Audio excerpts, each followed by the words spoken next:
আল্লাহ এত গুনাহ করছি জীবনে, নিজের হিসাবটাও নিজের কাছে নাই, এত বড় গুনাহগার আমি। কিন্তু আমি বড় আশাবাদী যখন আমি তোমার নাম শুনি রহমান, আমি বড় আশাবাদী যখন আমি নাম শুনি তোমার রহিম। আমার মন বড় হয়ে যায় আমি যখন শুনি আমার রবের নাম গফফার। আমি বড় আশাবাদী হয়ে যাই, আমার গুনার চাইতে তো আমার রবের রহমত অনেক বিশাল। সুবহানাল্লাহ। আল্লাহ গুনাহ করলো তো তোমার বান্দা, পাপ করলো তো তোমার বান্দা। আমি এনে গুনাহ মোচন করতে পারবো না, তুমি চাইলে তো সেকেন্ডের ভিতর সব গুনাহ মোচন করে দিতে পারো। আল্লাহ আমি তোমার দয়া ভিক্ষা চাই, একটু দয়া করো না।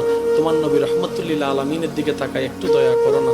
আল্লাহ গুনাহ করছি, আমি তওবা করছি, সারেন্ডার করছি, মাফ করে দাও।